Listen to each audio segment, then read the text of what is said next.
If every civilization on Earth discovered the same truths, if humans who never met somehow described the exact same reality, the question becomes, what exactly did they all see? Here's what they all agreed on. This is the first truth, the one the ancient world tried their absolute hardest to communicate to us, and it's also the one that we've gone the farthest away from. You are not separate. You never were, and you never could be. Every single ancient civilization on Earth figured this out. In the Upanishads from India, they had a saying called Tat Twam Asi. I think that's how you pronounce it, but it basically means you are that. Not connected to it, not loved by it. You are the divine wearing this human costume. Jesus even said this. He said the entire kingdom of God is within you, not in a building or a book, in you. In the ancient Sufi texts, they said you are not a drop in the ocean. You are the entire ocean in a drop. If you look at Hermetic texts, all is one. If you look at Taoism, everything is the Tao expressing itself in 10,000 forms. If you look at the ancient Mayan text, which is called the Popol Vuh, you see heart of sky, heart of earth. This is the universe as a single living being. Even looking at Buddhism, there is no separate self. If you look inside the Kabbalah, which is one of my favorite quotes, they say creation is one emanation, divided only in appearance. And if you look into quantum physics, what are we starting to discover? Everything is one field, fragmented by perception. Different cultures, different metaphors, same exact truth. There is no you versus the world. There is only this one universe, like experiencing itself from your point of view. Separation is what they're trying to show us, is a hallucination. Being divided is a glitch in humanity, and isolation is not really real. This is the kind of the metaphor they're trying to get us to understand. When a wave rises up out of the ocean, it looks separate. It has its own little shape, it has its own motion, its own lifespan, but the wave is not actually a thing. It's the ocean, just for a few seconds, expressing itself in a temporary form. When you were born, that was the ocean rising. When you die, the wave goes back into itself. You never stopped being the ocean, you just forgot for a minute. And when every ancient text says things like one spirit, one God and Father of all, as above, so below. You are that. The kingdom is within. All is mind. Everything is the Tao. They're all trying to point at the same thing. You are the universe, aware of itself. You are the divine, looking out through human eyes temporarily. You are not the world. The world is in you. And here's the super raw part that they didn't say outright. Every mystic hinted at this. If you aren't separate, then your entire life, your entire identity, your whole entire worldview might just be built on a misunderstanding. And that misunderstanding is what makes most of us suffer. Because the moment that you believe that you're separate, you start fearing loss and death and rejection and scarcity. And we start chasing significance and validation and control. We start defending our little ego like it's sacred. But the moment that we remember what we actually are, the fear goes away. Conflict all dissolves. Loneliness goes away. Death changes meaning entirely. And life becomes something that we can finally understand. A single field of consciousness, somehow playing out as billions of expressions, trying to remember itself. This is why truth number one sits at the foundation of everything else. Because if we are not separate from each other, and if you're not separate from the universe, then what comes next is the operating system of reality. Number two, fear is an illusion and love is the truth. So if the first truth is that you're not separate, the second truth is the one that keeps shaping your entire life without you realizing it. Fear is the greatest lie ever told. Love is the only thing that's real. Every ancient text, it doesn't matter the culture, it doesn't matter what language, repeats the same idea so many times it's almost suspicious. The most repeated phrase in the entire Bible is fear not, or do not be afraid. A quote from Jesus says, perfect love casts out fear. We hear the Buddha say, hatred does not cease by hatred. By love alone is hatred healed. In the Bhagavad Gita, we read, the path of devotion, love, leads to liberation. The path of ignorance, fear, leads to suffering. In the Tao Te Ching, we see courage comes from love. Paralysis comes from fear. In the Dhammapada, we read, the mind is everything, meaning that fear starts in the mind and not the world itself. In ancient Sufi wisdom, we specifically see from Rumi, your job is not to seek for love, but to find and remove the barriers you built against it. How beautiful is that? All these civilizations that never spoke a single word to each other somehow arrived at the same conclusion about reality.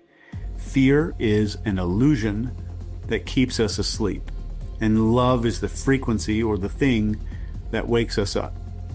Fear shrinks self, and love expands the self. Fear breeds ego, and love dissolves it. Fear isolates you, and love reminds you who the hell you actually are. Fear makes you chase approval, validation, and money and control. It makes us compare ourselves to everybody else. Fear makes us live like something is missing. Love, in the ancient sense, isn't romantic. What they mean is oneness. It's alignment. It's essentially the recognition that we're made of the same stuff, the same light or the same source, whatever you want to call it. That's why fear feels bad, because it's biologically incompatible with what you actually are. Every mistake you've ever made, every relationship that blew up, every regret you carry, every time you sabotage your own potential, it's all fear. Every spiritual leader across time was basically saying, you're suffering because you're believing a lie. The moment that you drop fear, you don't just all of a sudden find love. You're not finding love. You're returning to it. It's your default state. That's why we're born with it. It's the only real thing underneath all the noise is just that. But all the ancients didn't stop there. They all said the same thing next. Something that modern science is finally catching up to. And if love is real and fear is an illusion, then who's creating the illusion? Your mind, which leads us to truth number 3. Your mind is not a camera. It is a projector. So your brain doesn't record reality. It generates reality. I'm talking about the most ancient spiritual teaching on earth. And it's the most modern scientific discovery at the same time. But let's go back. If you look at the Dhammapada, we see what you think you become.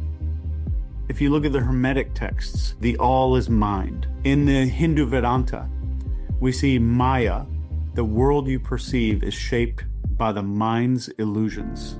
And then back to the Upanishads again. The universe arises from consciousness. That's pretty straightforward. And even looking back at Plato, he says reality is the moving image of eternity. And the translation for that would be the mind shapes what you perceive. If you look at quantum physics, observation changes the behavior of matter, physical particles. So I think the meaning here is consciousness is not inside the universe. The universe is inside consciousness. Every single culture was screaming this exact same thing. Your mind is not reacting to life.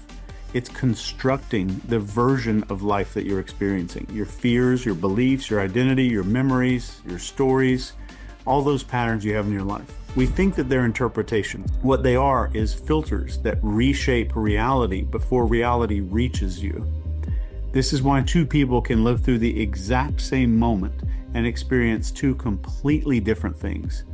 This is why suffering usually comes from inside and not outside. This is why so many ancient texts focus way more on inner world than outer world. This is probably also why every spiritual path teaches stillness and silence and presence and meditation and surrender. And I think this is because the moment that we stop letting fear hijack the projector, we start seeing reality pretty clearly for the first time. If your mind shapes reality, then every limitation you hold is one that you unconsciously built. And every breakthrough that you're chasing is just one little thought pattern away. Truths 1, 2, and 3 combine into a single explosive idea. If you're not separate, if fear isn't real, if your mind is essentially shaping everything, then the only thing standing between you and freedom is the part of you that believes otherwise. And this brings us to the most dangerous truth of all. The enemy is not the world. The enemy is the ego. So if those first 3 truths show you what you are, the 4th truth shows you what's been blocking you from the beginning. So the ego is the only real enemy here.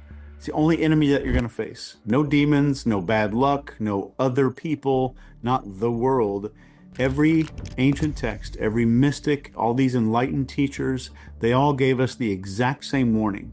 The thing that we call us, the thing that you call you, is the thing that's hurting you. If we look in the Bhagavad Gita, we see the self must conquer the lower self. If we read Plato, he says, all sins come from excess self-love. If you read the words of Jesus, unless a man dies to himself, he cannot live. In the words of the Buddha, suffering begins with attachment to the self. In the Tao Te Ching, we see he who defines himself can't know who he truly is. Different continents, different countries, same diagnosis.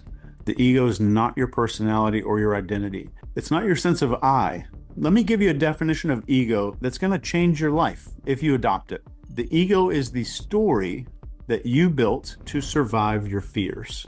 It's a mask, it's a guardrail, it's a little protective suit that we stitch together from trauma and insecurity and expectations and some conditioning.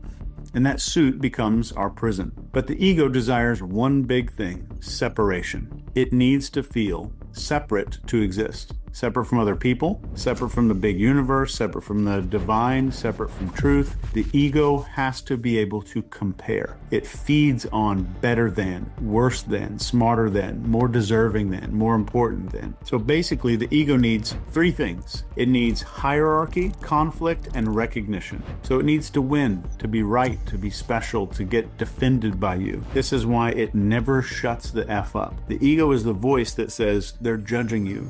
You're not enough. You're falling behind. What if you lose everything? Or what if they don't like you? You need to prove yourself. You need more. You need control. But here's the ancient secret almost nobody realizes. The ego's entire existence is based on fear, and fear is already not real. This means that your ego is a hallucination. It's a survival instinct that doesn't understand who you actually are. You're the ocean. The ego is a ripple that thinks it's the entire Pacific Ocean. You are the divine. The ego is a child pretending to be the king. This is why every ancient tradition told you to let it go. Not because they wanted you to be moral or have some enlightenment and go out and buy linen pants and wooden bead necklaces and shit like that. They didn't want obedience or anything, or even purity. It's because you can't experience truth while you're holding on to something that isn't true. You can't be infinite while you're clinging on to a story that makes you small. You can't feel oneness while you're protecting a self that doesn't exist. You can't wake up while you're defending the dream. And once you drop the ego, even if it's for a little second, you'll feel something terrifying and beautiful. You never needed it. You were always complete. The armor was the wound. Ancient teachings weren't obsessed with humility. They were obsessed with liberation. And once the ego falls apart, the final truth appears immediately. And this is the final truth that ties the entire universe together. This is truth number 5. Everything is connected. This one shows up everywhere, from ancient temples to modern physics laboratories. Everything's connected. Everything is one system. Everything influences everything. That's how everything it gets. In the Hermetic texts, we see this principle of as above, so below. In the Kabbalah, we see all creation emerges from a single tree of life. In quantum physics, no particle is truly separate. Every particle has some entanglement. In Taoism, we see this idea of opposites are not enemies. They're complementary forces of the same source. In the Mayan Popol Vuh, this is where we see the universe is one living organism. In Buddhism, we have the concept of what's called interbeing. Nothing exists independently. And in Sufi mysticism, the soul is a thread in the same cosmic fabric. Even if you look at the Egyptian pyramid texts, we see the soul returns to the stars from which it came. In ancient Native American wisdom, they have a phrase that's, I think, pronounced Mitakuye Oyasin, which is, we are all relatives, essentially saying, with all beings, I am related. Nothing stands alone. So every action ripples, every emotion radiates, every intention vibrates through the whole. You are not some separate node in the universe. You're a neuron in a cosmic brain firing inside of infinity. And your life is not happening to you. Your life is happening with you, through you, and as you. And suddenly, all 5 truths click together like a lock snapping open. You're not separate. Fear is an illusion. Your mind shapes reality. Ego's the enemy. Everything is connected. So if all that's true, then you aren't a human trying to become spiritual. You are the universe temporarily being human. You're already spiritual. So everything you've ever been scared of, everything you've obsessed over, everything you've doubted in your life, everything that you've ever questioned before, comes down to remembering what you were before the world told you who to be. And that's what the ancients were trying to wake us up to. So if the ancients all knew this, if the truths were sitting in the open for thousands of years, how the hell did we lose it? How did humanity go from cosmic awareness to this psychological dumpster fire that we're living in today?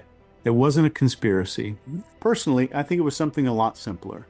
It's much darker and it's a lot more human. We just forgot who the hell we were. We got hypnotized by who we thought we needed to be. So the moment that humans started building civilizations, we needed to gather a bunch of resources. We needed to protect our borders. We needed to survive these crazy harsh winters. Fear became a tool. And then, after tens of thousands of years, fear became a habit. And then fear became a culture. And everything that fear touches, obviously it corrupts. That's why every single ancient text, even the Bible, they warn us about the same exact traps of greed and ego and power and materialism and comparison, desire, control, and attachment. They weren't trying to teach us to be moral. This had nothing to do with being a moral person. They were describing psychological malware. In Tao Te Ching, when wealth and honors lead to arrogance, it brings evil. If you read the Quran, you're going to see, do not commit abuse on the earth, spreading corruption. In the Bible, it says, do not store up treasures on earth. You read the Buddha, and it says, clinging is the root of suffering. Every tradition saw this coming. The moment humans forgot who they were, they tried to fill this emptiness with every single thing they can except the truth. And that's exactly what we did as a people. We built entire civilizations on top of a lie that we're separate. These giant economies on top of the lie that we're all lacking. And we all built identities on the lie that we're not enough.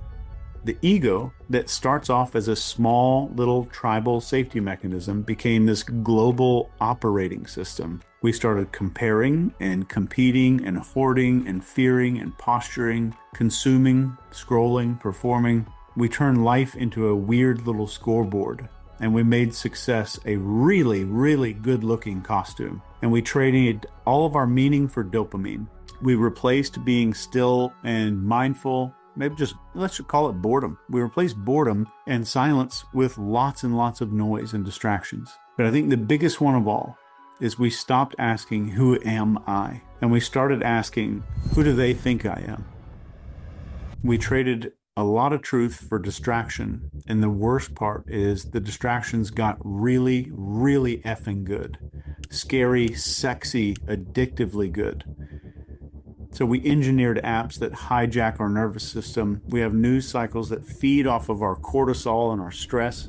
We have algorithms now that weaponize our attention. We have cultures that are built on outrage and tribal division. If you live in America, you're in the middle of it. And we didn't just forget all these ancient truths. We built a world designed to choke the life out of them. And if you look around, you can see the symptoms everywhere.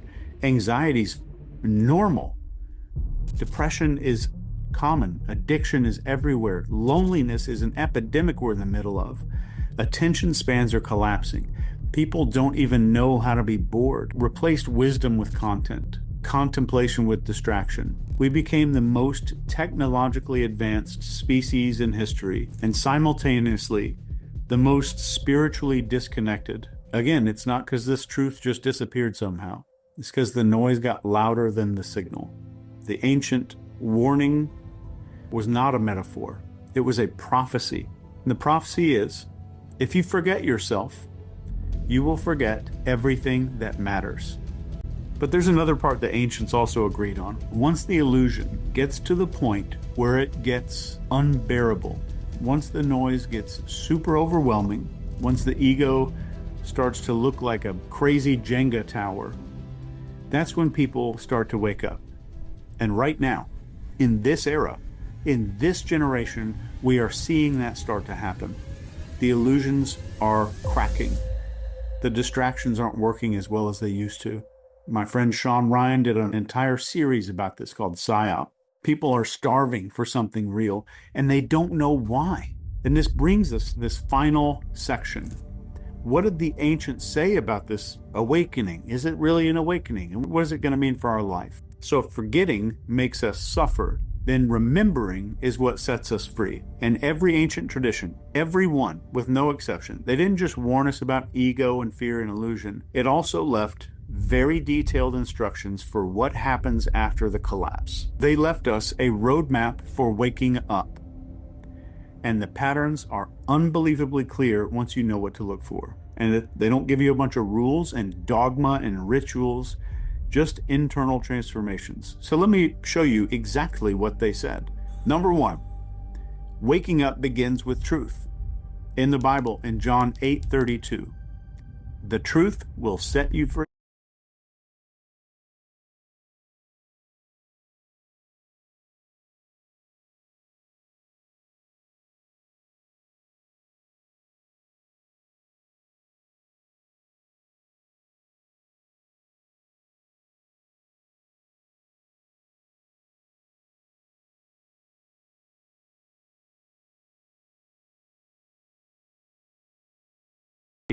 Not obedience.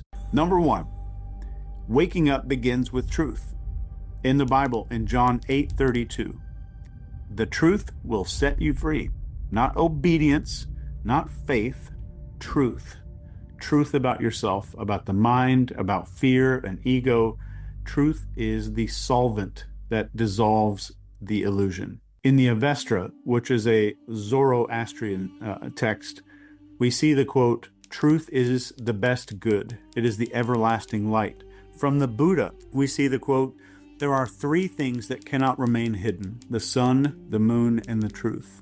Every awakening starts here. The moment we stop running from reality and start seeing it. This is why suffering is what happens before awakening, because pain breaks the illusion that we all kind of hide behind. So number two, waking up requires presence. Every tradition says awakening doesn't happen in the future, not someday. It doesn't happen when you're healed and calm and ready. The Buddha tells us, don't dwell on the past, don't dream of the future, concentrate the mind on the present moment. In the Tao Te Ching, they say if you're depressed, you're living in the past. If you're anxious, you're living in the future. If you're at peace, you're living in the present. And Jesus said this in the book of Matthew 6:34. Do not worry about tomorrow. If we read Plato, he says time is the moving image of eternity. It's just right now. Presence is not a spiritual idea. You can get rid of the whole concept of the word spiritual. It's a doorway back into reality.